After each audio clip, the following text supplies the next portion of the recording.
And luckily you're here so we can get right into a peek of my boob, a peep of the pictures. The first question I love, and it's, Mommy, why don't you drive? And my son gave me shit about not driving a while ago. He was like, we wouldn't have any of these problems if you just drove a car. And I was like, wow, that's the first time I've ever gotten a diss about this. It has always just been driving has always just been a flat no for me. There's never been and you know what really set me off is one time my mom was a very hysterical person. And one time we were driving on the 495, which is a freeway in Maryland, I think. And my mom was crying and I was sitting in the front seat, and all of a sudden she goes, take the wheel so she could fix her makeup. And I just I of course grabbed the wheel, but it was so fucking scary for me. I was like, no. I am definitely not qualified to do this. Weird, hate this. And that is when I think I was just like, this is not for me. Because I had seen her do it when my older brothers and stuff were in the front seat, and they seemed thrilled at the idea, but me, I was just shitting myself the entire time. And then when I grew up in a cult, like you guys all know, but when I was 9 or 10 years old, we traveled in cargo vans.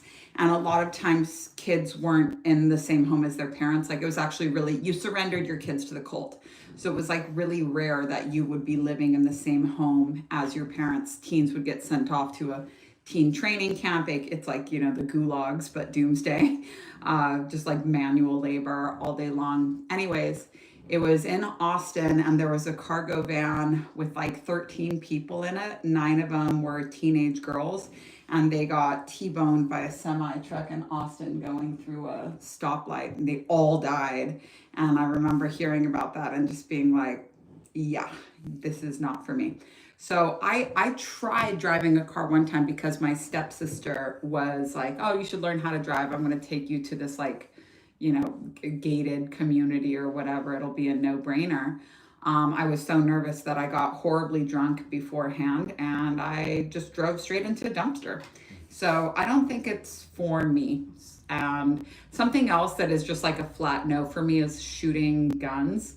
But a lot of times after I complete something very big, I usually have a fantasy of going to the firing range. Is that what it's called? Shooting range. The shooting range, and just I don't feel, I just finished my book.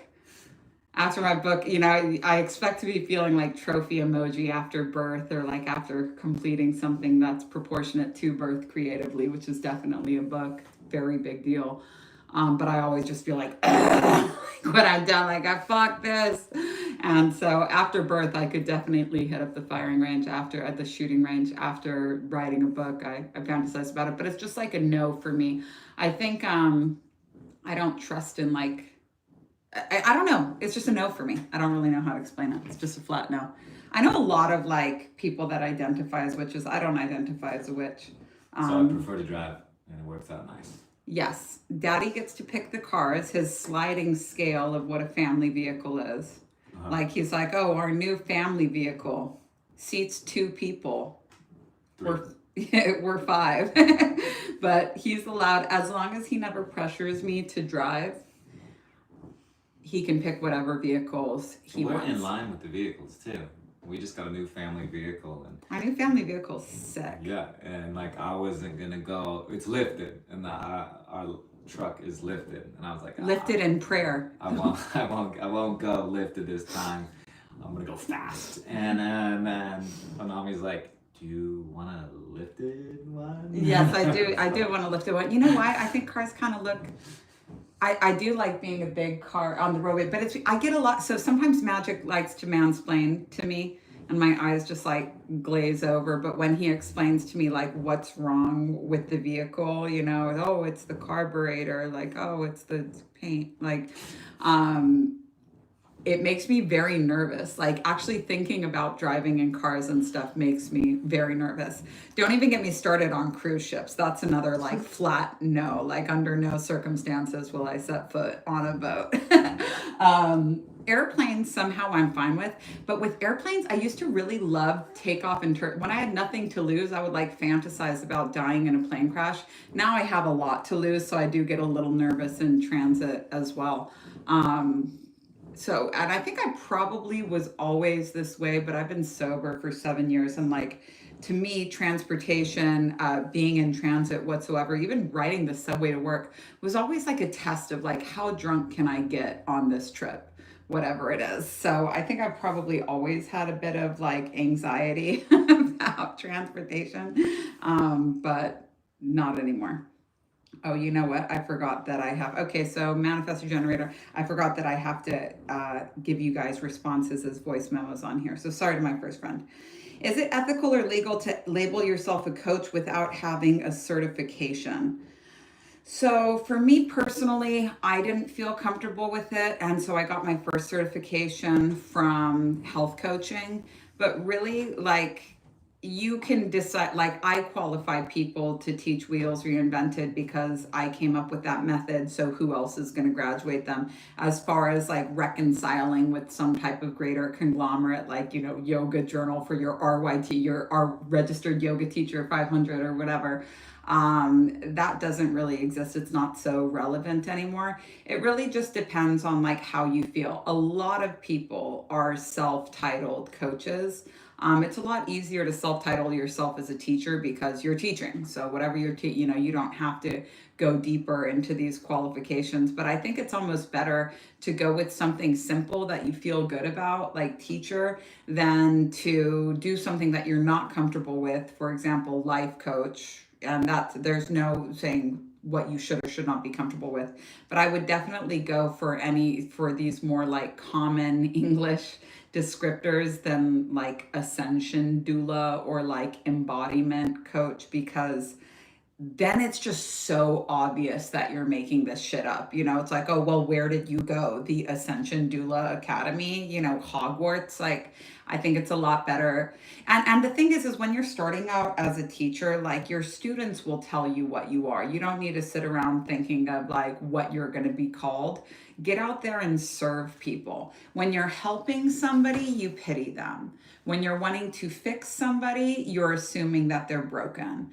But when you're serving somebody, you're not saying that there's anything wrong with them and they're growing in value to you and you are contributing positively to the whole world. So think about like, how can I best serve? How can I be of the best possible service to humanity? What has life qualified me for? What am I really good at? What have I gone through that was really difficult that I could save people time on? And a lot of people, you know, are looking at their role models saying, I have to be good like this, when actually they have such good experience in their own database.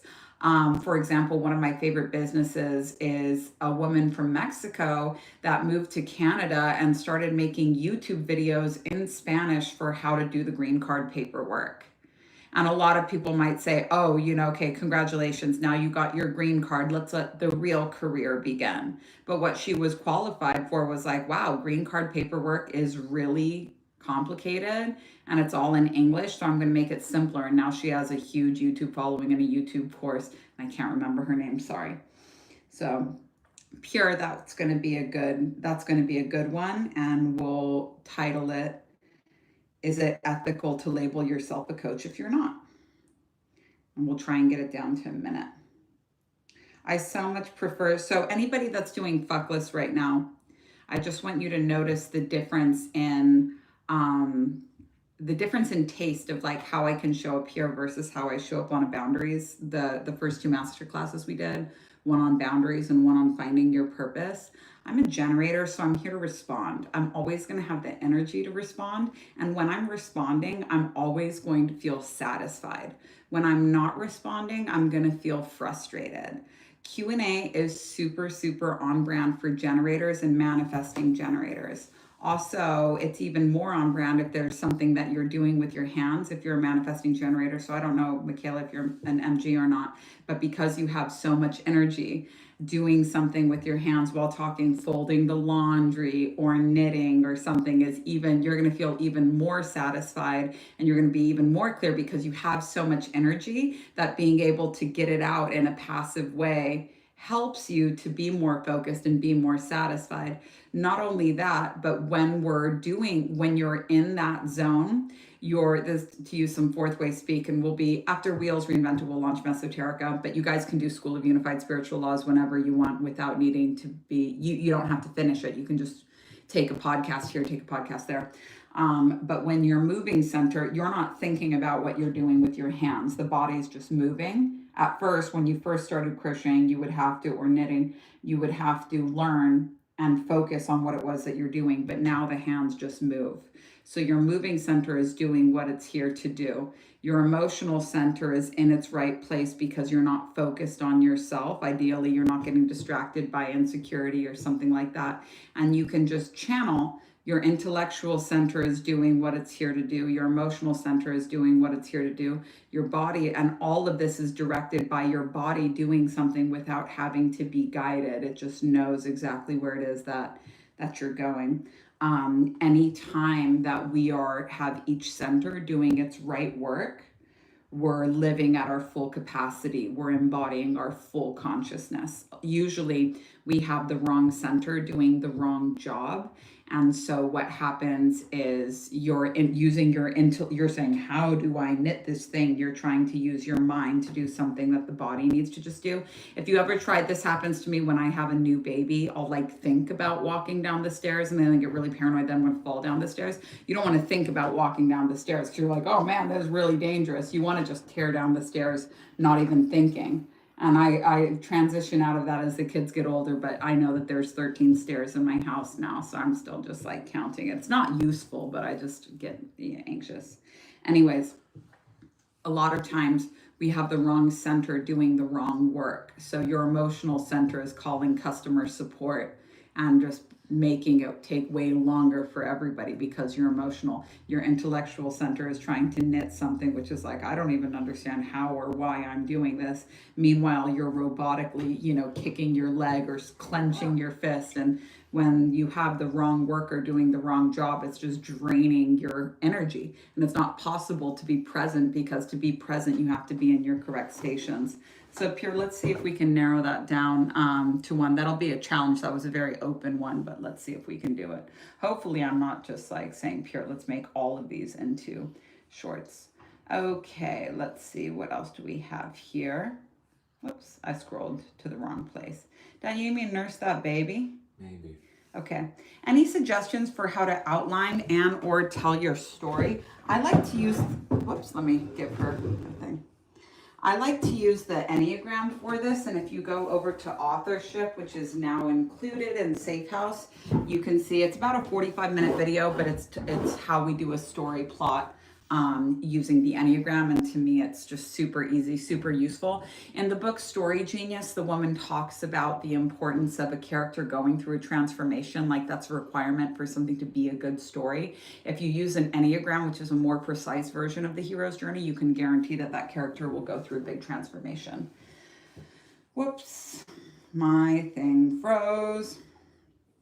Let me just text that to her. Authorship, Enneagram, resource. Okay, let me see if I get this baby on the ballast. Let me see if I got. Oh, you are such a nice baby. Hi, I haven't seen you in so long. All right, you want to read me the next one, then? Try and make it fun. Well, if it's a very long question, just try and locate the question in it. I just finished. Any suggestions? Yeah. And I have to, and that one's a tech support one, right? I already got that one. Okay, cool. Yeah, I saw. Our special friend. Okay, cool. This is a big one. Hi, Mommy. Thank you for the opportunity with Q&A. Can I check if I'm getting the self-hypnosis correct with one of my because I knows? I see I've put on 40 pounds of weight. Okay. I clearly believe that I've put on 40 pounds of weight. Because I've lost... Okay.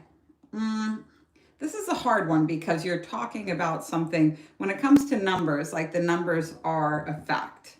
Uh, the numbers are a fact. So it's a little bit tricky. It would be like, I see that I've lost $100. I see that I've lost $100 because I know I've not lost $100. It's like, well, you lost $100.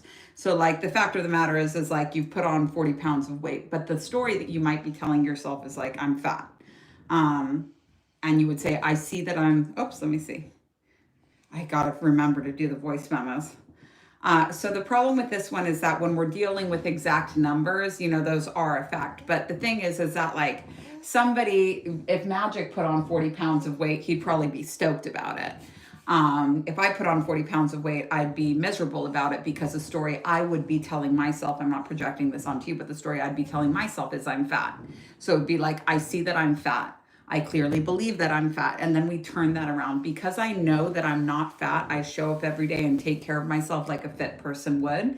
And that's the self-hypnosis. It's hard when you're using exact numbers because the whole thing that we do in ritual is to get comfortable with the fact of an exact number and how it's not emotional because it's just sturdy. So it would be like telling yourself, I believe that when you fully lost $100, I lost $100. I believe I lost $100. Yes, that's because it's true. You did lose $100.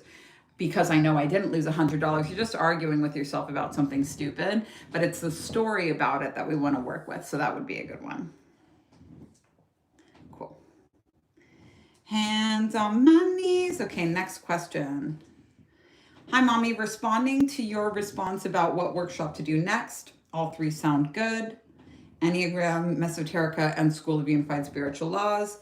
Between Mesoterica and School of Unified Spiritual Laws, would you recommend one before the other? So the beautiful thing about School of Unified Spiritual Laws is that you do not have to finish the whole thing at once. Now, originally, when we taught Mesoterica, it was alongside School of Unified Spiritual Laws because the ideal pace for Mesoterica would be to do one, and we'll remember this when we launch this out, the ideal pace, because the homework, people underestimate the homework because it's like 2 minutes long, but you're meant to practice it all the time. And it really shows when people do or they don't. Basically, it shows in the results when somebody's actually sat with the practice versus being like, oh, I'm a fourth way teacher now, right? It's like, no, you want to let it like break you down.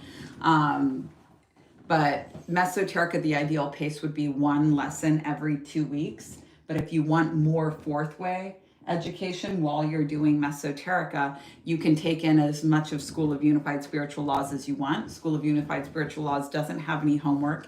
It won't conflict with anything, and it's just really cool stuff. Some of my favorite episodes in that are probably the food octave is a really, really cool one. I love School of Unified Spiritual Laws. And I love Mesoterica as well. I just love the fourth way in general. And the eventual book form for the fourth way education is going to be my erotic novel, Yes, Master. Also curious what you think. I have a cousin. Okay, this is hard. I have a cousin. I'm judging her. Okay, I'm just going to cut to the chase here because it's very long. If you're judging someone, you're jealous. You're jealous. There's always something they have that you want. You know what you're jealous of, so work on what you're jealous of. It's like, I know what she's jealous of. She has lots of friends. She has a partner, is starting a family, makes a lot of money, traveled quite a bit. But beyond all of that, I would never want to be like her. Well, that's fucking every category of life. Her love life is thriving. Her family is thriving. Her money is thriving. Her adventure is thriving. Her social life is thriving. Girl. But beyond that, well, what the fuck is beyond that? What, you don't want her outfits? Like, you probably fucking want her outfits too. Shit. Or at least the money to be able to buy it. So that's a lot.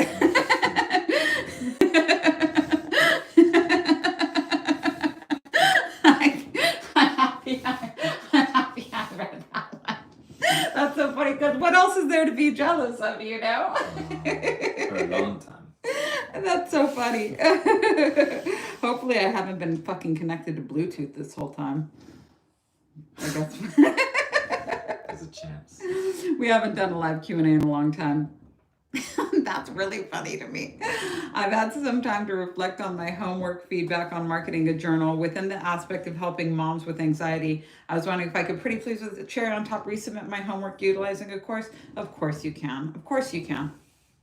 Yeah, that's fine. I've rechecked a lot of people's homework, usually because I'm like, I can be of a better value to you if you, I can be of better value to you if we're doing this on a passive income course. When it comes to one-on-one coaching, you don't need a sales funnel for it. It's the 0 to 40K strategy. Have a lead magnet just to show that you're in business. The lead magnet is just saying, hey, I take this shit seriously. I didn't just change my bio overnight. I'm actually in business here. I'm actually getting to work here. But people that I'm going to actually, Pure, I'm going to have you do a short of this. So there's 3 levels of consciousness when it comes to your client. There's willful, and willful is somebody that is not, they just want the data. They just want to be there as fast as possible. They respond really well to scarcity. Then there's intellectual, and somebody that's intellectual really needs to know all of the data. This is a more advanced student that really wants to know the method, and you must have a method to make anything passive. You can get that in Fuckless. Oh, my little love. You can get that in Fuckless under using the Enneagram to develop your method. It's a longer video, but I would definitely use it. And then finally, there's an intuitive customer. An intuitive customer doesn't care if it's on sale. An intuitive customer doesn't care what the method is. Intuitive customer cares about vibing with you and it being the right time for them. So these 2 things are needed to, and Pure, that's where we'll start this video. These 2 things are needed to secure a one-on-one coaching client. They have to vibe with you and it has to be the right time for them. So in order for them to vibe with you, they just need to see as much of your authentic self as possible. Fuckless is really good for that. As far as it being the right time for them, you cannot control this. You can just let them know that the door is open. Yes, I do one-on-one coaching. Put it in your bio or put it somewhere where they can find it easily, but they don't need to be pressured and reminded and sold to. So for one-on-one, you don't need to have this like big complicated sales funnel. Just gently show as much of your authentic self as possible and gently remind people that yes, you do one-on-one coaching. When it comes to that willful customer, they're looking for a quick fix solution. You can turn on the scarcity time, this is closing or price is gonna double or all of those other kind of cheap tricks that we don't really mess with. Intellectual customers really want to know the method, and the majority of the people that we work with here at Safehouse is an intellectual customer. So we make it very clear, here's what we're going to do. Here's what we're going to get. Here's exactly what you can expect. And that's really evident on our sales pages as well. So that's why you don't need to make a whole sales funnel for one-on-one. And honestly, when you're setting the way that you can set one-on-one passive is by selling it as little as possible. You don't have to make it this whole thing where you're like actively manifesting clients and actively putting content out there for clients. They're looking for whatever is you being your authentic self. If you're a generator, it's like, when are you in your energy and having the most fun? Same for a manifesting generator. When do you seem the most satisfied? For a projector, it's like, when do you look the most successful? When are you like info dumping and feeling so proud of that? For a manifester, it's like, when are you not giving them the time of day because you're so busy directing people? This is where we're going. This is what we got to do. I'm going to tell you what's up. You're going to shut up and take it. And for a reflector, when you're the most surprising, when you're allowing yourself to not have that continuity, you are allowed to show up differently every single day. This is what people love about you because they're getting everything in one. It's the same for manifesting generators as well. So some people believe that passive income has to be, it's where I'm not selling time for money. Sales can also be passive. And with one-on-one coaching, the sooner you can get yourself under understanding that passive sales are much more on brand for one-on-one, that the pressure isn't working, that overdoing it isn't working anyway. They just need to be gently reminded that yes, you do one-on-one coaching. And when you're making that first lead magnet for them, you're gently reminding them 4 or 5 times in your ebook, I do one-on-one coaching. If you want to book a session, here's how you can do it. And also, because they're intuitive, like they don't fucking care about the price. What they do care about is you being so weird about your pricing that you can't fucking tell them how much it is before you've been on the phone with them for an hour. Stop being such a weirdo. It's just a number. Somebody that can afford one-on-one coaching is doing it because they vibe with you and it's the right time and the money is there. So just set the fucking price, stop negotiating on it, and whatever you do not tell your potential one-on-one client to hurry up because price is doubling. They're never going to take you seriously. You wouldn't take it seriously. If I said it's either $5,000 or $10,000, you're just pulling this number out of your ass, because they totally are. That scarcity doesn't work on them at all. So Pure, we'll see if we can narrow that down into a 1-minute clip. Hi, Onami. How do you amplify sensation for the wheels trauma repair process? I focus my attention on the feeling, describe it. So you're just following the exact prompts that we give you in Wheels Reinvented. Does it move fast or slow? Where in your body do you feel it? If you could draw it, how would you draw it? With those 3 prompts, you should have a very good descriptor of it. And then just breathe. Once you're like, okay, I would draw it like a boa constrictor. Keep breathing into that fast feeling of a boa constrictor that you feel in your chest. And we're going to just breathe, and we're going to try and feel it even more. You're not dialing up the feeling per se. What you're doing is dialing up your focus on that feeling. You're dialing up your focus on that feeling. So the feeling is not expanded. The attention that you're putting on the feeling is growing. So that's going to be what we do there. I need to save this voice memo because, oh, you know what? Pure, we'll snip that, and please give it to Saraswati for Wheels FAQ. Don't forget, because a lot of people are going to have that. Saraswati, please clearly label it. How do I dial up the feeling? Thank you. My audience used to be super engaged with my content. It's not that way anymore. I understand, because that was happening with my TikTok. My Instagram used to get 3,000 story views, tons of questions and replies to polls, way more people wanting my free stuff. I've been working on this a while and curious about what I'm not seeing. I just started on TikTok and it feels a lot easier there already, but I miss my IG being a more engaged space. Thank you. So you're doing the exact right thing by going over to TikTok, just because it's time to freshen up the energy. If you're ever feeling disrespected by a platform, don't sit there and allow yourself to get slapped around with a big wet fish, you know? That's not doing anything for anybody. Don't sit there and say, oh, I'm being disrespected. And most of all, don't go on your stories and complain about how you think you might be shadow banned, or don't bring attention to it. Don't draw attention to it. But what you need to do is it needs to become fun for you again. When you're tap dancing for the algorithm, you're going to be let down all of the time. And the more you try and give it what it wants, like the worse it does. So platforms like really different things. And something that I learned is, like, when I blew up on TikTok first after trying to blow up on Instagram forever and it never happened, I started totally fresh on my Instagram account because my first Instagram account got banned, and I'm for breastfeeding. And I'm very happy that that happened, because I just couldn't pull the plug on it myself. So I'm happy that it was done for me. But when I went to TikTok, I learned all these new ways of making content. It became really fun. It became really interesting. And then I was able to carry those videos over to Instagram. Now, it used to be that I could cross post. Now the platforms do seem to be pretty fussy about each one wanting their own thing.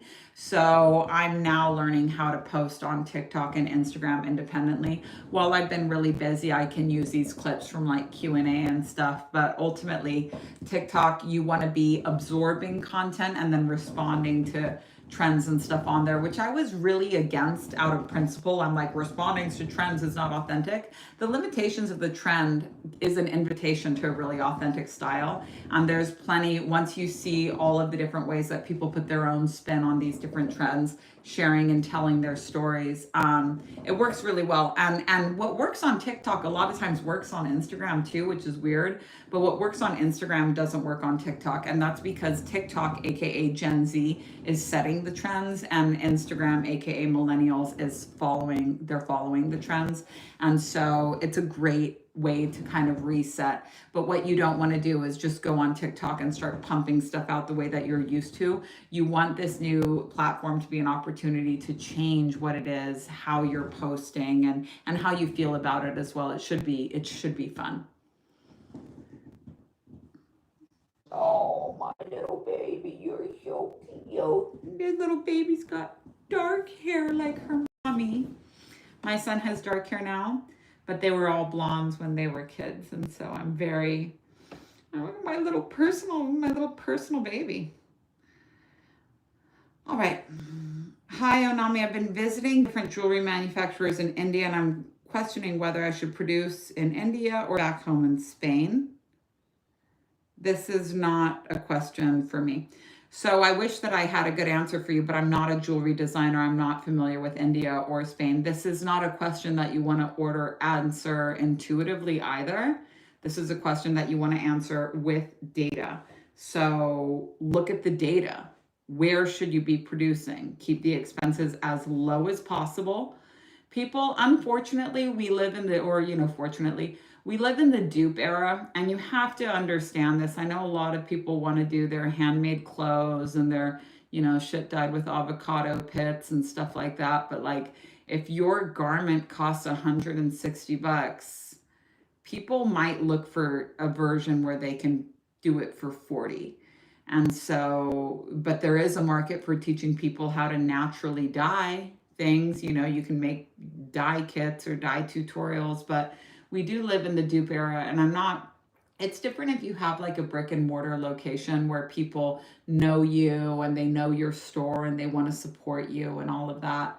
But when it comes to like buying things online, we do live in the dupe era. So as much as you might want to have a story of like, this is all handmade in Spain using materials from Spain, but it costs $2,200, whereas if you had it produced in India, it could be much cheaper. I would actually go with the cheaper option. But that's a question for everyone to answer for themselves. But yeah, this is not a question that you want to use the psychic mind on. This is a question for data. Hello, I was listening to Masterclass and you talked about the sounds a generator makes when answering the truth. This seems to happen. You drop an intriguing bit of human design info. Then I try to find the same for manifester, but though I'm not studying deeply, I can't find these kind of insights.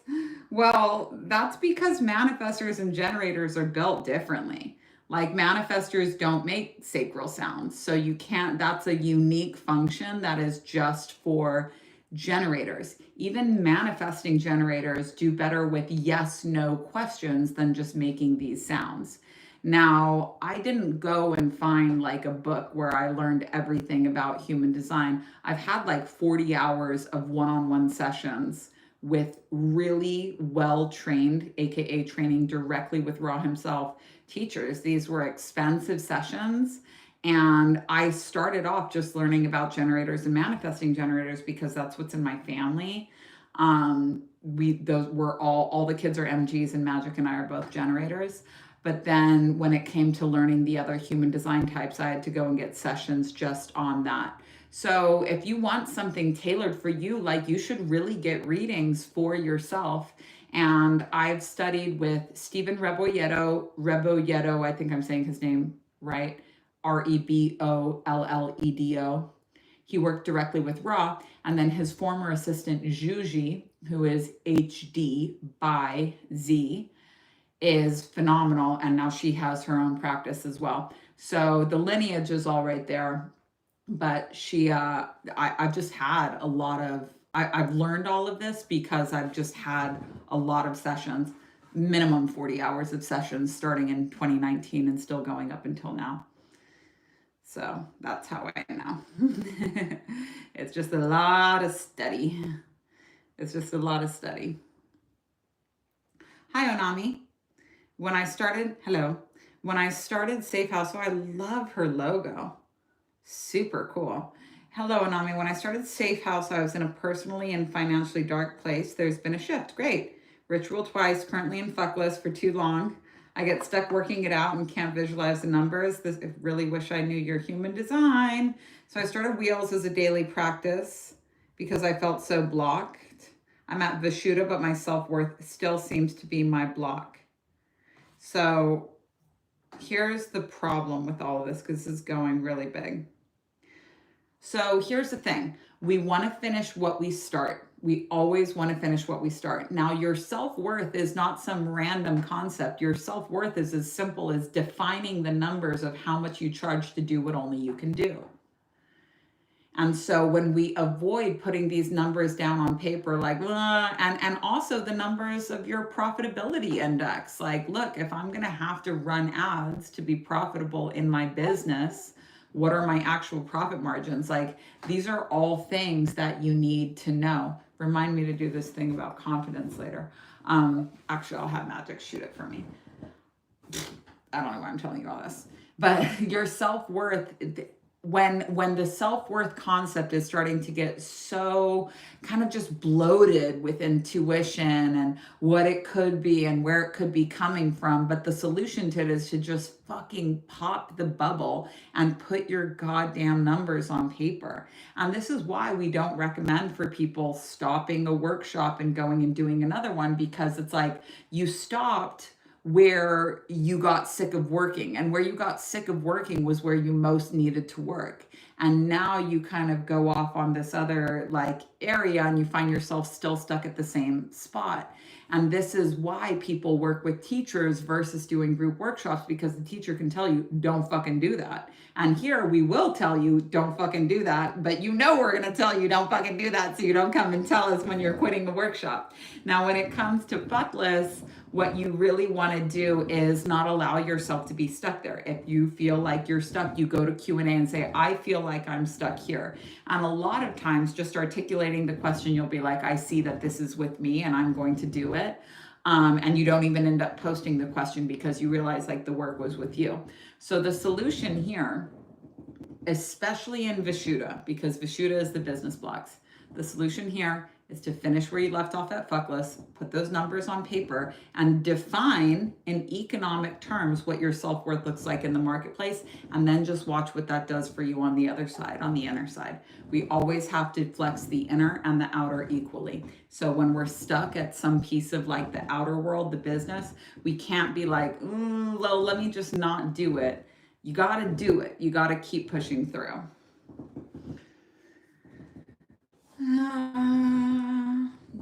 Yeah. Oh, my little. Oh, hello. Hi. This is such a fun baby. Of all of the babies that I've had, this baby is the happiest. And she's very responsive. So you can really like rev her up. You can be like, if you engage with her, woo, she'll really talk to you, really smile. And it's not just like, random smiles. Like she really gets excited. Hello. Hi, when I spend time with my mom, it's like death by 1,000 paper cuts. Okay, so there we go. Maybe you don't want to spend so much time with your mom. She's always getting these little jabs. It hurts and it makes me sad. She always plays it off like she's being funny, but it's not. Wow, your house is messy. You barely ate 2 bites of your sandwich. You've been talking so much. I'm surprised you doesn't have more wrinkles on his forehead from listening to all your stories.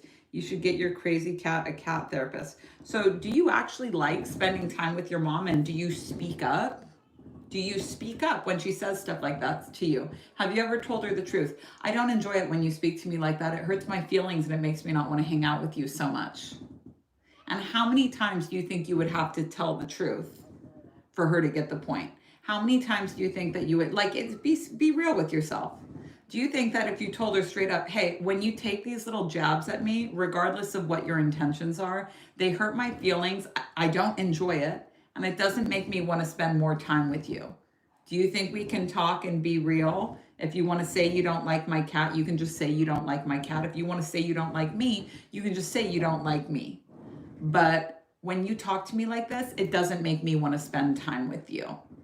It feels like death by 1,000 paper cuts. You should try telling this truth to your mom instead of just to me and see what happens, because like, you want to give people an opportunity to change, but if you have and they're not going to change, like, you get to choose if you want your life to feel like death by 1,000 paper cuts, or if you want to feel like a glazed donut, you know, that's never been nicked by anything before, except for maybe your husband. You get to decide how you want your life to look, but you want to give people like an opportunity to change. And if they don't change, the most loving thing that we can do for somebody is accept. Has my tit been out this whole time? I hope I don't get banned on Instagram. Please let me know, Instagram, my tit has been out this whole time, because then I'm gonna have to delete this video. But be honest, and if she doesn't want to change, the most loving thing that you can do is not change her and be like, all right, I'm going to withdraw my energy from this relationship without telling you about it. Meaning, I'm not going to be the one calling you. I'll pick up when you call and see how it goes. But I'm not going to be the one. I'm going to stop initiating anything here and see how it goes. Be honest. Give them the opportunity to change if they want to, but if they don't, the most loving thing that you can do is say, I'm going to put you in an area in my life where it doesn't hurt me anymore. And if that means that you're not allowed to come over, then they're not allowed to come over. Guys, literally tell me on Instagram if my tit has been hanging out this whole time or not. Like oh, it is not. Okay, thanks, Jade. Okay. Whew. I was like, that's going to tell me a lot about the audience if my tit's been hanging out. You guys haven't told me. Because it gets me really in trouble. Like I said, my whole last Instagram got deleted because I had my tit hanging out. I have to text my husband right now and remind him to shoot this video about this. Shoot confidence video. A lot of people have been doing this trend on TikTok about like how to be confident. It's so easy to be confident. Just like only talk, confident equals competent. So if you talk about things that you're competent in, your confidence is going to grow. And I saw this lady who was like a style influencer who was like giving this really long like definition of like how she went from being not confident to being confident, and all of a sudden like everything took off. But when she wasn't confident, she was posting about all of this other stuff that she wasn't competent in. And because she wasn't competent in it, she didn't feel confident because people would challenge her. And she'd be like, you know, you're right, I'm not competent in this. So then she started posting about fashion, about her like corporate goth aesthetic. And no matter what anybody says you should or should not be posting about something that you're super competent in. And for her, she was really competent at putting together outfits. Her account started to blow up, which was giving her a platform to talk about other things, but it's like very fashion forward. And that's how you become confident, because you're doing something that you're really good at, something that it doesn't feel like you have to psych yourself up to talk about. You're in your zone of genius and you're sharing stuff that you know from your heart, not what you think you should know from your head. It's different. So it's like, what am I really good at? What is something that I really know? What is something that I understand? And not like giving the people what you think they want or what they think they need to hear. Like, and everyone's competent at so many things. You know, whether you're really competent at keeping your house clean or directing your children or doing graphic design or reading tarot cards or reading auras. If you talk about the things that you're super competent in, you're going to be confident because you have an answer for everything, because it's something that you're really good at. Don't give the people what you think they want. Give them who you are. My little baby. Okay. Let's see. Hi, Mommy and Magic. This is a neutral income and marketing question, my favorite. Should my longer form blog content... Oh, a tiny cow. You guys, look at my entire baby. Look at my entire baby. I call this baby the Chunky Lotus because she's got a little double chin and it's so cute. And it's so cute. Do you want more bubbles? You want more bubbles? You gonna sit with mom? Okay, my little friend. My little Aquarius baby friend. Anyone else here have a lot of Aquarius friends? I love my Aquarius friends. They're so weird. They're so weird, and they're always like eye roll for me but it's like a very necessary eye roll. Like I'm like, you need to tell me, this is black or white. So is it black or white? And they're like, it's purple. I'm like, what's your favorite color? They're like, a Pegasus unicorn. And I'm like, ah. And my Capricorn wants to be like, you're not, my bossy older sister architect, you're not allowed to do that. You can't do that. You can't pick a fucking non-existent animal as your favorite animal. And they're like, why not? And there's just no reason why you couldn't do that. You know, there's no reason why rainbow can't be your favorite color. So they're really good for me to be surrounded by Aquarius because they're like, just fundamentally don't take shit as seriously as I do, but they have really good logic. For being so fucking whimsy, they have amazing logic. And a lot of times, without mincing words, they tell me exactly what I need to hear because they're not like worried about hurting my feelings. It's like not even on their radar. And they have a really wonderful way of just like cutting through the bullshit. I'll give you guys a good example. One of my good friends is a Aquarius, and when I hadn't found out I was pregnant yet. It was going to be the first time that I was pregnant. I was crying about hot sauce earlier on in the day. I was literally crying because I ran out of hot sauce, and I had seen somebody that was staying at my house use the last of my hot sauce, and so I was like oscillating between crying that there was no hot sauce and like literally thinking I was going to murder this girl, like for taking the last of it. Like I was like, I'll fucking beat this woman's ass. I was so broke that buying more hot sauce was like a big deal. And I only ate beans and masa because I was so broke. So it was like not having hot sauce was like, woo, major. But at the time I was getting ready to launch Wheels Reinvented for the first time. And Pierre, this might be a good story. So I was getting ready to launch Wheels Reinvented for the first time, and it was 2017. And it just felt like really scary to me because even though I'd been studying the chakras for about 4 years at that point, like really studying it, and had been studying childhood trauma, the idea of putting it together and at 29 years old saying, hey, I'm going to start talking about the chakras, it felt so audacious. It felt like the craziest thing in the world to be like, how dare I call myself a teacher? How dare I throw my hat in the ring? These teachers are going to make fun of me and say, if you're not 50, you can't teach this. And so I was literally lying face down on the floor crying because I was pregnant and I didn't know it. And my friend was there, her name is Serena.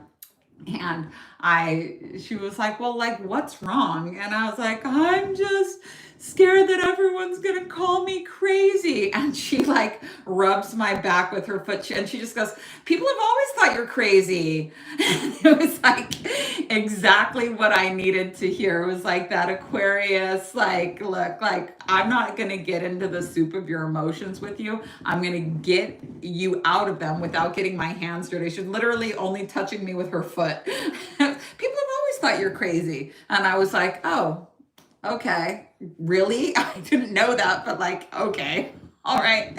And it was exactly what I needed to hear. Same with my mom. When I was in labor with that first baby, I called my mom maybe 4 hours before Reiner came and was like, Mom, I don't know, I'm really struggling. And my mom goes, it could be a few more days of this. Call me when you're serious. And hung up. And it was exactly what I needed to hear. It was exactly what I needed to hear, that it could be days more of me being in this labor. So like, just get over it. She was like, if you were anywhere near having a baby, you wouldn't be on the phone right now. And I was like, okay, I will move on. But that got me through my first free birth. I really needed that little piece of information. You want to enter some more questions with me, my gooey girl? We're going to go watch the Minecraft movie today, meaning me and my baby are going to walk around the mall and let people compliment us on how cute we are together. And I'll say, look at my entire baby. jealous of me because I got a little baby. Okay, let's answer some more questions together, my little friend. Oh. Neutral income and marketing question. Should my longer form blog content go exclusively on my business website or be cross-posted to other newsletter platforms like Beehive and Substack? Are there any notable advantages to having it solely on my website? Are there any notable disadvantages to cross-posting my blog content? I just love an advanced business question. I like it when people speak the language. Unfortunately, I have to put my app back on here before I can do it because my microphone just disconnected with all of my yammering. Oh, God damn it. Okay, log in. We put so much new content on the app all the time that sometimes they have to upload. Did I literally just get frozen out of my, okay. I was gonna say, all right, bitches, we're gonna be in big trouble if I just got frozen out of my own app. Let's go to Q&A, and that was a question from Anonymous.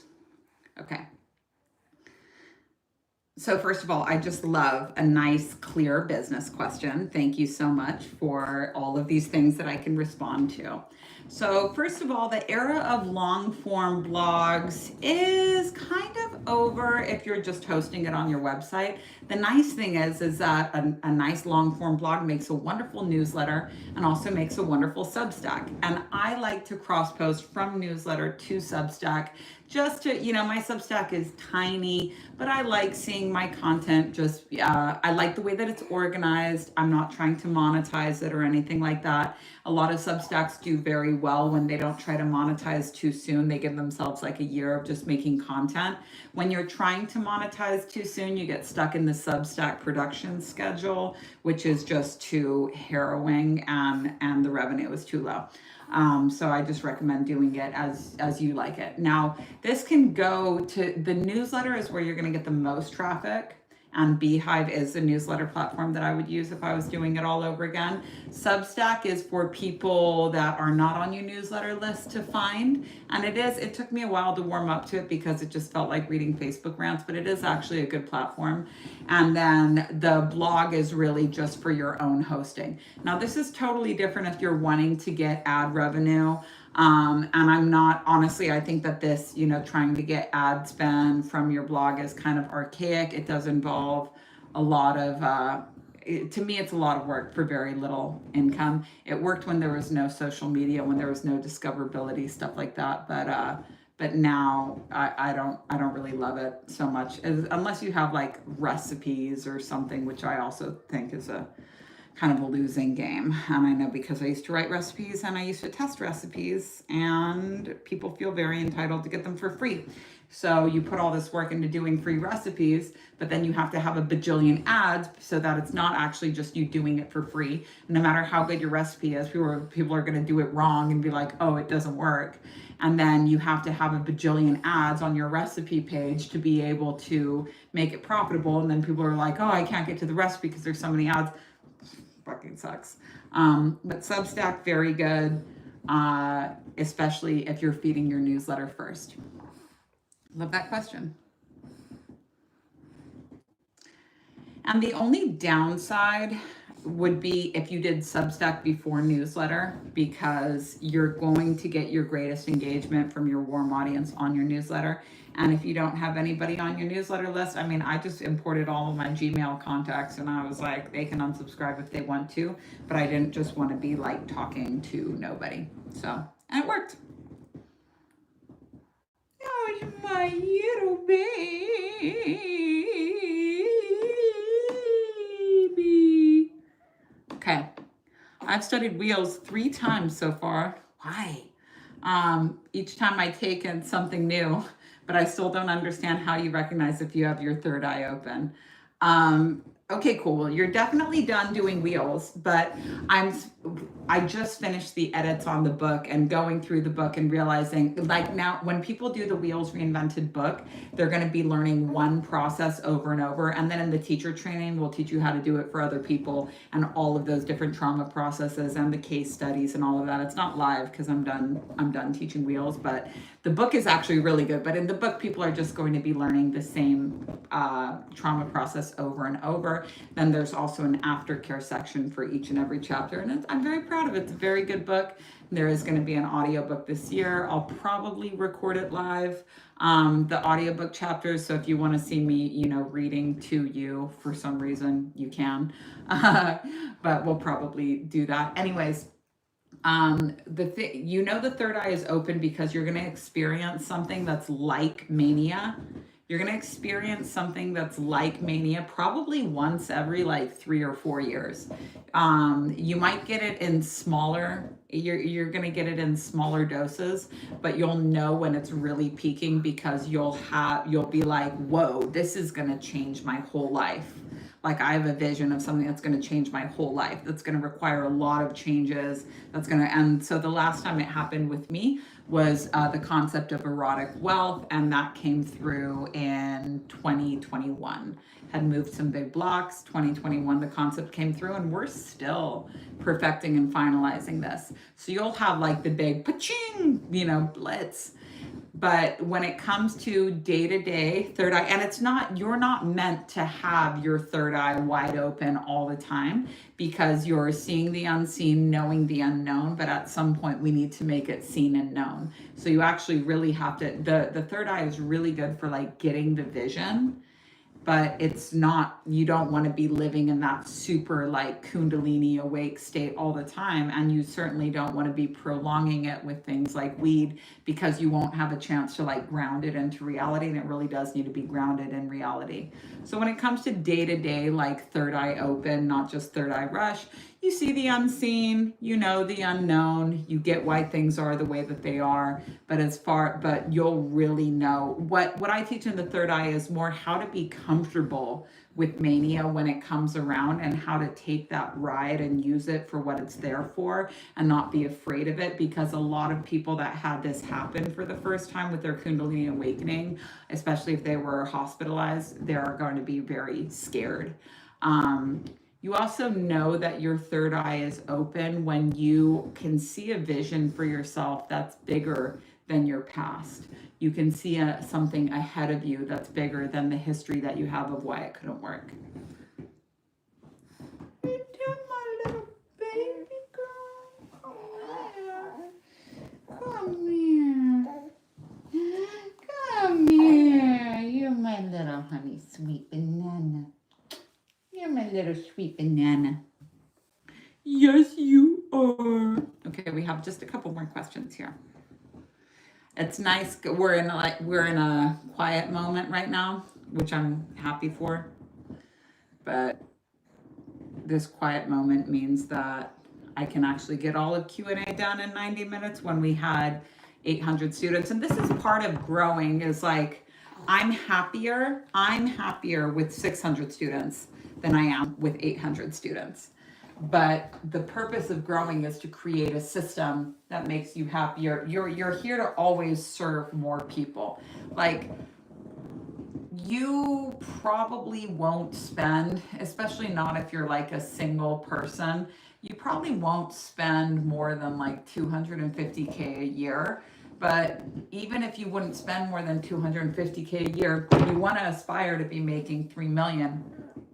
And you have to have a plan for like where this money can go, and systems to be able to handle more responsibility. This is why a lot of entrepreneurs stop at 3 million, because going from there's this really sweet spot between like 1 and 3 million where your same systems, you can keep your team nice and small, but to go from like 3 to 7, to even go from 3 to 5 is like a whole rework of systems, a bigger team, a bigger staff. It really is like a rite of passage. And a lot of entrepreneurs don't want to do it because it's more responsibility, for sure.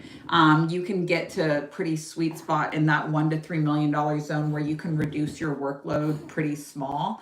But to go from 3 to 5, to go from 5 to 7, you have to really immerse yourself back in and rebuild the systems and redo everything over again.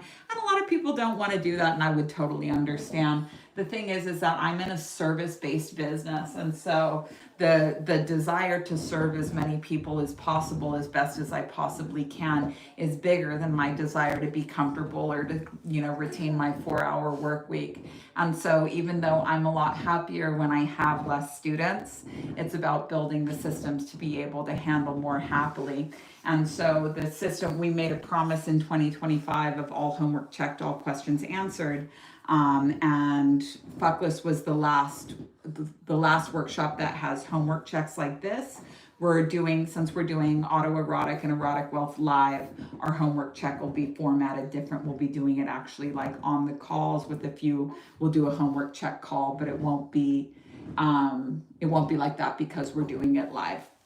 And so that's a way that we can handle more, is choosing to do live projects over all questions answered and all homework checked.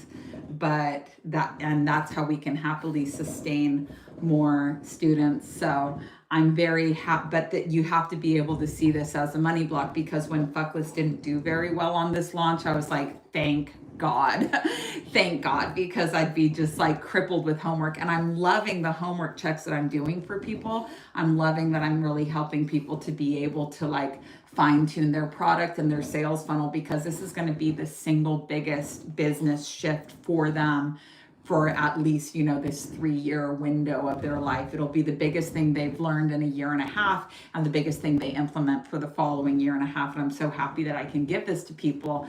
But it takes me probably 25 minutes to check each person's homework, and then only about 5 minutes to give them the feedback on it. But if you were to think about 30 minutes a pop for 800 people, I'd be like decimated. So I'm very happy and very pleased to be doing these homework checks. But I know that, in 10 days, that I'm not doing homework checks anymore, so I can feel really good about it. But you never want to be shutting the door on money, because you're like, if I get all of this money, it's going to be more work than I want to deal with right now, with like a brand new baby and finishing a book and stuff like that. That's always going to be a money block when your launch doesn't do well and you're like, yay, no thank you, more money.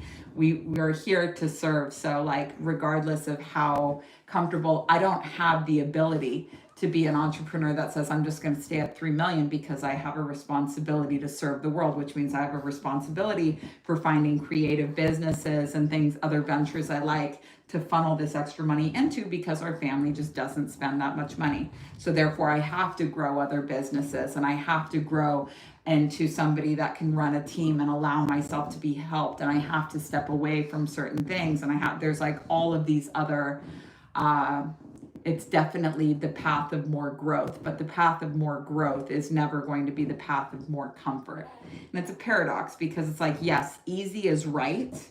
Easy is right, that is correct. But just because it's the easier option does not mean that it's not going to get challenging. And spirituality is all about being able to handle more work, to be able to handle more responsibility from life. So if you find yourself saying, I don't want to do this because it's going to be hard. It's like, yeah, but how much would you grow? Like, how much would you grow if you did this? If you're like, should I stay with my partner that I'm kind of over, or should I branch out and do this totally new thing? How much more would you grow? How much more would you grow? Like, if you're thinking about being a teacher all of the time, like, what do you want your book to say? It depends maybe if you're married or not. So if you're like, okay, do I walk away from this marriage, or do I stay and work out this marriage? Well, what do you want your book to say? Do you want your book to say like how to have a happy divorce? Or do you want your book to say how to have a happy marriage? And it's your story. There's no right or wrong. Like, maybe for you, you really want to help people shake the stigma around divorce and give themselves permission to choose themselves. But maybe you want your book to say like, here's how to make a marriage work.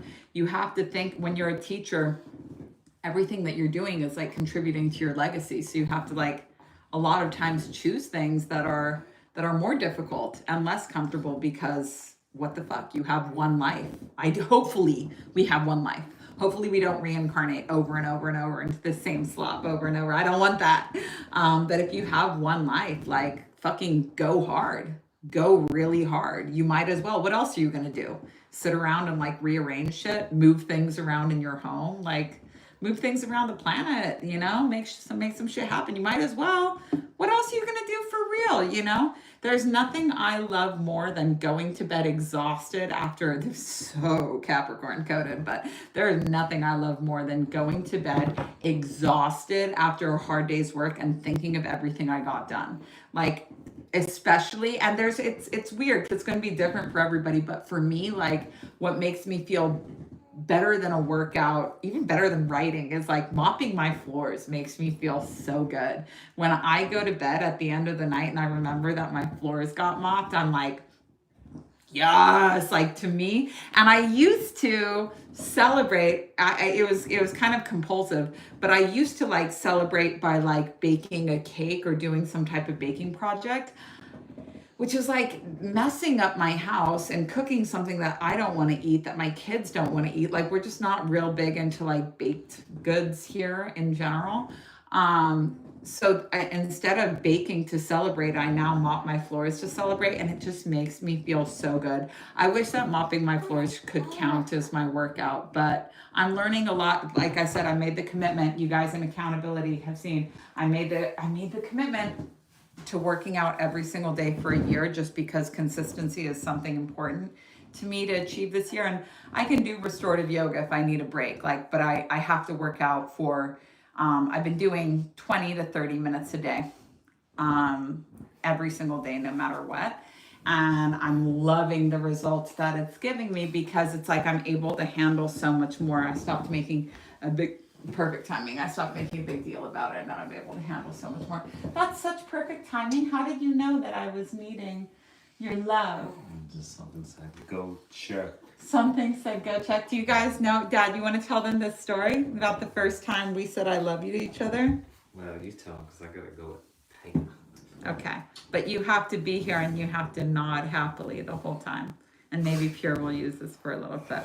So when Magic and I first met, it was just vibes, like for real. It was vibes for real. He was the only man I ever met that didn't seem intimidated by me. He looked me straight in the eyes, and I really saw his eyes light up. Like when we were first talking, when I told him my age, I was 29 when we met.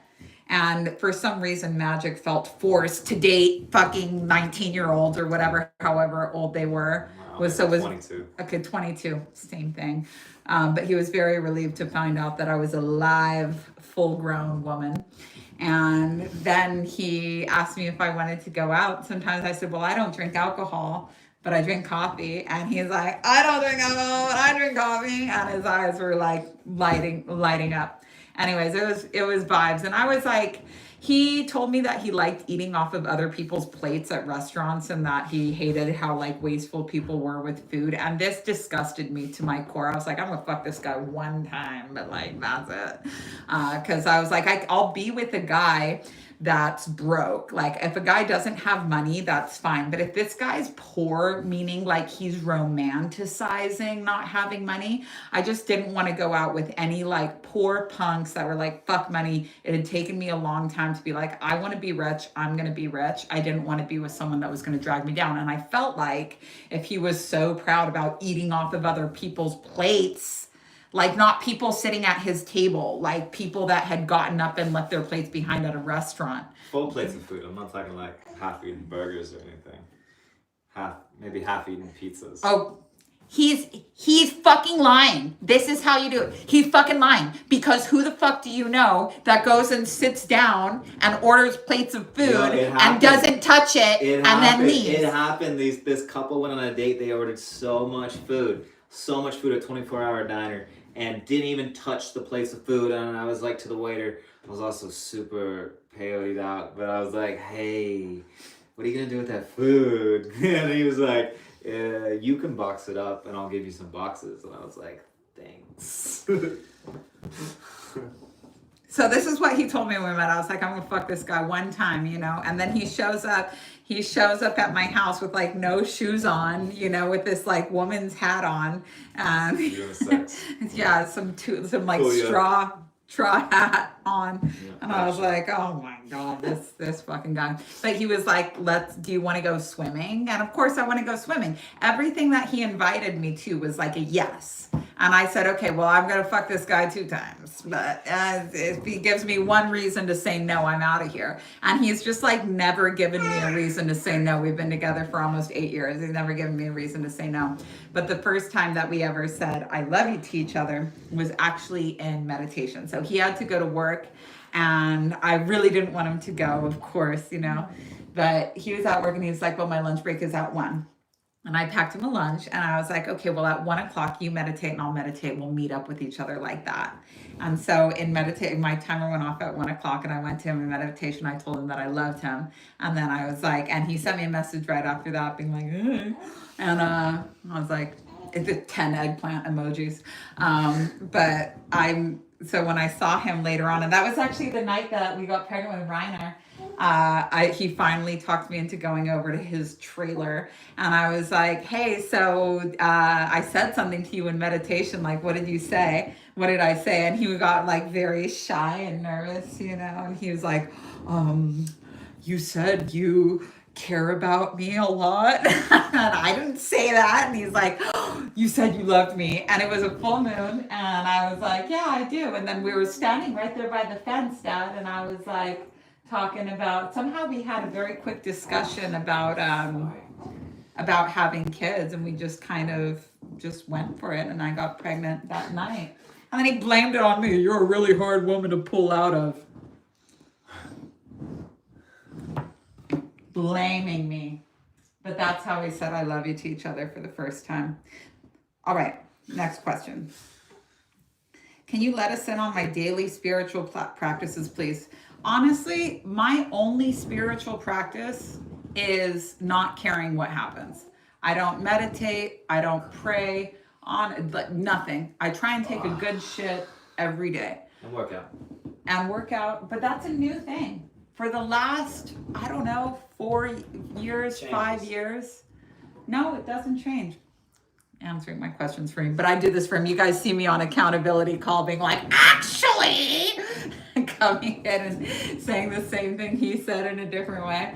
I don't do, and Pierre, this is a good one. So for the last 4 or 5 years, I haven't done any formal spiritual practices unless I'm like in chastity for some reason or doing the ritual. But you know, these practices aren't all the time. I did some fasting like, 4 years ago, still riding a high from that. But my only spiritual practice is not caring what happens. Like not caring when I don't get my way, I'm not allowed to throw a fit about it. I haven't thrown a fit about not getting my way in at least 2 years. This took me a lot of work. This is the work that we cover in Mesoterica, and this is what awakening is. It's the ability to see peace in any situation. That's literally the definition of enlightenment, as per Nisargadatta Maharaj, who is a very enlightened person. And Krishnamurti said something like this, like, I just don't mind what happens. Whatever happens, I don't care because I don't want my plan to happen. My plan sucks. I don't want to read my tarot cards and know what's going to happen because it's not like I ever know what happens until it's too late. And I'm like, oh, fuck, my tarot card said this.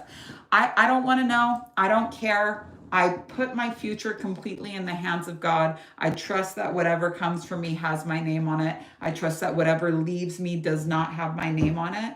And I just don't care what happens. And that's my whole spiritual practice. And it works really well because, I like to live a different life every day. I think it's such a beautiful gift of being a human is that we can wake up every day and have a totally different day.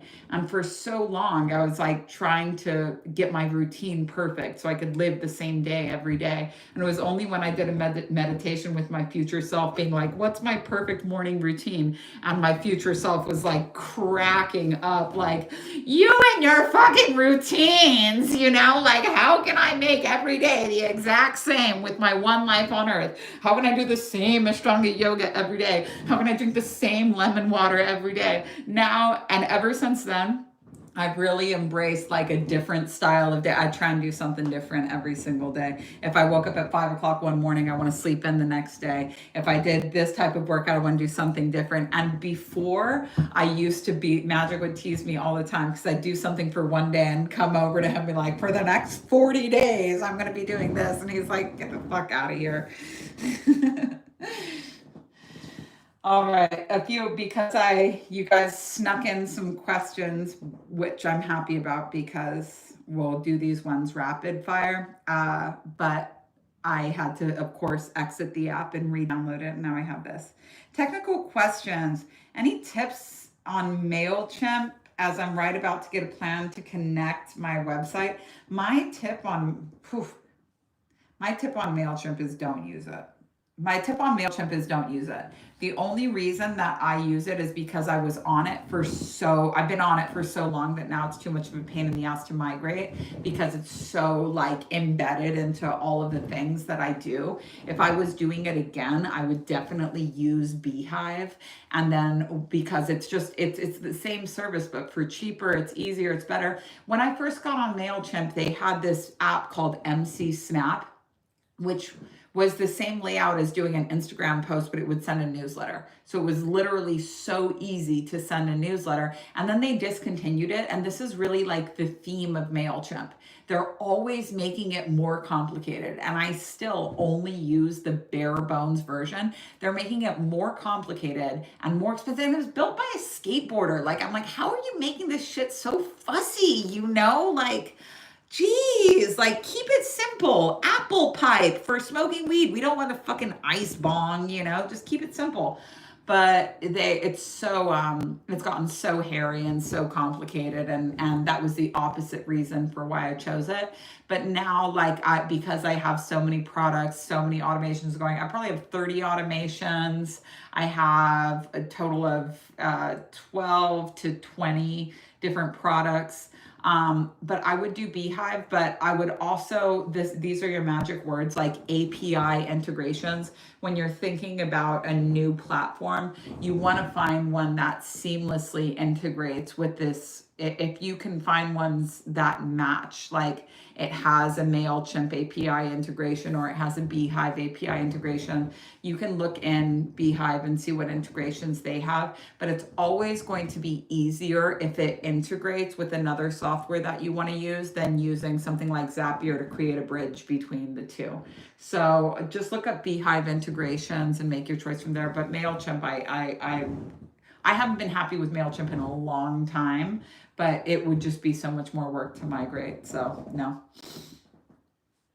MailChimp also got fucking expensive. Jeez Louise, I got a bill from MailChimp, a monthly bill for like $700. It was crazy. And I had to call them and be like, no. And they're like, yeah, you're right. No, thanks for calling us. I'm like, you guys shouldn't bill me a no. I've been with them for like 10 years. Hi, mommy, I'm doing ritual and the only negative feedback that's stopping clients signing with me is cost. I'm currently building my signature course, which is more expensive, but I feel dear. Does developing a kink for criticism mean I need to lower my price? So this is really an example of data, because the feedback that something's too expensive is not negative feedback. It's not negative feedback. Like if you have, let's say that you're trying to sell a product for $1,000 and you can't get one person to do it, but 10 people say, hey, I would buy this if it was $200. You'd make $2,000 selling to those 10 people. So that's not negative feedback. That's really good data. And when people are telling you that something's too expensive, they're saying, I really like you and everything, but this doesn't fit my budget.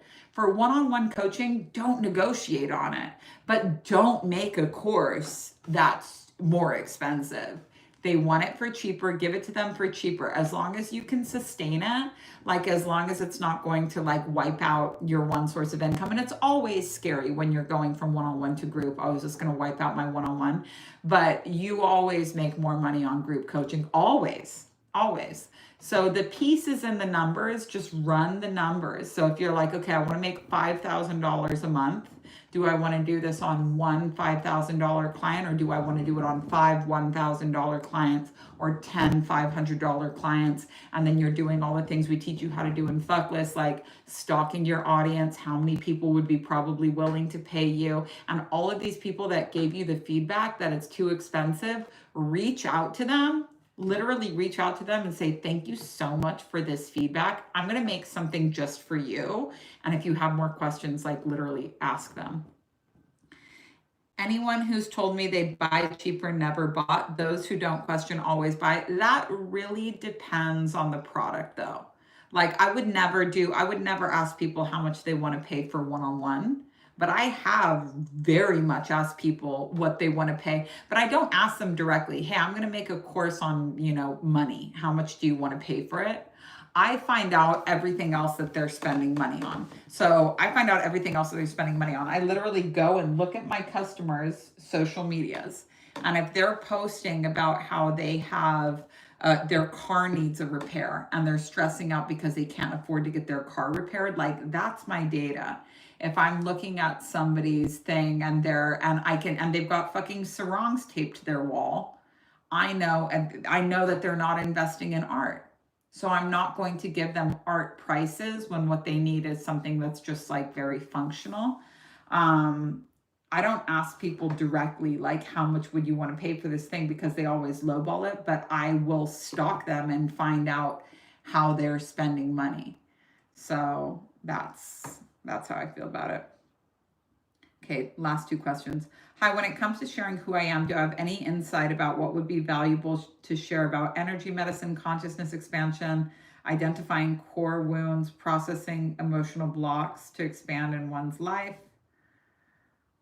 I've been working on, okay, so so people can always argue with these modalities, but what they can't argue with is your story. So in Fuckless, we always teach you to lead with the brand story. Lead with the brand story. Where were you? And where were you before you learned how to do this stuff? And where are you now? Tell us, like, you're a 3-line, you've made a lot of mistakes. So like, where were you when things sucked and how did this help you? Start there. And then as a generator, start responding to comments and use that to shape more posts going forward. But you need to tell us the pain behind it, not the vitamin. Energy work, wound healing is good for you. You need to tell us the pain. This is the pain that I was in. This is the pain that you're in. This is what sucks. I could not live like this any longer. And then I found this. This was the problem. This is how I fixed it. I had a really fucked up childhood. People said I had to go to therapy to heal it. Therapy didn't work for me. Bam, bam, bam. Teaching entrepreneurs energy medicine. Something else I would look at is like, do entrepreneurs want to learn energy medicine, or is somebody learning energy medicine because they want to be an entrepreneur? When it comes to also like what we teach in Fuckless is like teaching what you most need to learn. Like right now, what you know is energy medicine. So you could put that into an ebook. You could set that passive. But if what you most need to learn is like how to turn that into a business, you need to learn how to be an entrepreneur and you need to learn the business tools. But you want to make sure and do a customer avatar. Don't take my word for it. Do a customer avatar. But is an entrepreneur who's busy running their business saying, you know what I really need to learn is energy medicine? Or is it more likely that somebody that's really well versed in energy medicine, that's got copper pyramids and singing bowls and all of these things, but no fucking money? Is it possible that they might need to learn business tools? So really, when we do a customer avatar, we can really get into the mind of our client. We can really make it pop. But until we do a customer avatar, we're assuming that people want and need things that they might not want to need at all. So this is why these things that I talk about in Fuckless are not just like random. When I say start with a brand story, it's like definitely start with a brand story. Get that conversation going, because it should be a conversation and not a monologue. And when I say always start with a customer avatar, I fucking mean it, because I don't really know. You guys tell me, in the comments, but what do you think is more likely? That an energy healer needs to learn how to be an entrepreneur, or an entrepreneur needs to learn how to be an energy healer? That's the question of the day. All right, last question, you guys. Yin Yang Gym, I love it. Let's do one more thing. Hi, Mommy. Do you only use lead magnets to draw people into specific funnels that are related thematically to specific workshops, or do you have a general lead magnet?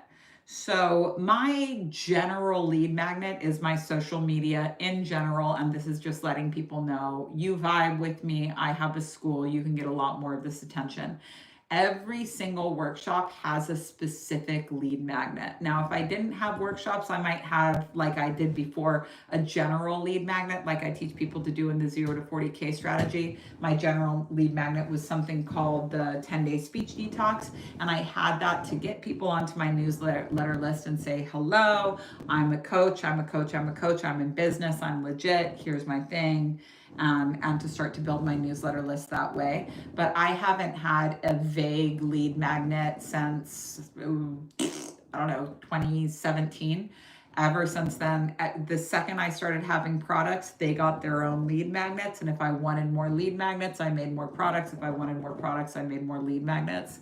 But I learned pretty quickly that I was able to predict my income when I offered people like a specific problem that we would be solving. And if I was offering them a specific problem we would be solving, it was better suited to a workshop than it was with one-on-one coaching, because people just bring that's the thing about one-on-one coaching, they can bring whatever they want. And it's actually better when it's not too structured. I've done it both ways, and it's just better when you're like, look, you have time with me, we can solve whatever. But as soon as I figured that out, I knew I didn't want to just be talking about one workshop over and over. So as soon as I finished making one, I made the next one, and then the next one, and all of those had their own lead magnets. And that system has only gotten more refined. I decided in 2022 that I wanted to have really high quality lead magnets. And so I put a lot of work into making the type of lead magnets that I could feel really good about selling over and over again. I wanted lead magnets so good that people were like, oh my God, if this is her free, like imagine her paid. But you could consider my social media to be like an evergreen lead magnet for Safehouse in general, or like me as a teacher in general. But I never, not anymore. I have in the past. There's nothing that I rule out that I haven't tried. I have to like try it. I'm a 3'6". I'm sorry, I'm a 6'3". I have to like rule something out. I've definitely tried just launching Safehouse. It never really works in that way. But my social media things, events like these and stuff, are constant billboards for Safehouse. All right, you guys, that is 12:29 on the dot. I want to thank you all so much for your questions. We are going to go watch the Minecraft movie at the mall today, and then go out and eat some sushi later. I want to thank you all so much for being here, and I will talk to you next week. Just for everybody that's on Safehouse, Wheels Reinvented book will be out April 26th. Wheels Reinvented launches in April, starts in May. Mesoterica launches in June, starts in July. Erotic and autoerotic wealth launch in August and start in September. So it's a very fall. We're going to do, I know a lot of people are waiting on erotic and autoerotic wealth, and you should be, but I'm not taking one more customer for erotic or autoerotic until we do it live, because it's just going to be so much better live. So if you have annual and you were planning on getting started on erotic or autoerotic, we can always pause until that starts. But that's what our schedule is going to be. And people should just be wrapped up with Fuckless by the time Wheels starts. So Wheels Reinvented, not live, but it will have some live features. We might do Q&A. We'll see when we'll be like nailing that down. But it is time officially to set Wheels Reinvented fully passive. There's also a very good chance that it might just be totally passive. If you want to do the book, you would do the book. If that's for somebody that just wants to heal themselves. But the teacher training is if you're wanting to expand your career offerings, if you're wanting to know how to facilitate sessions for other people, if you want to know more than just one tool for trauma repair. They're both great. One is for a solo practitioner and one is for a teacher. So love you guys very much. I will see you next week. We'll probably do another one of these live Q&A depending on how much QA we have. And thank you so much, and I'll see you guys soon.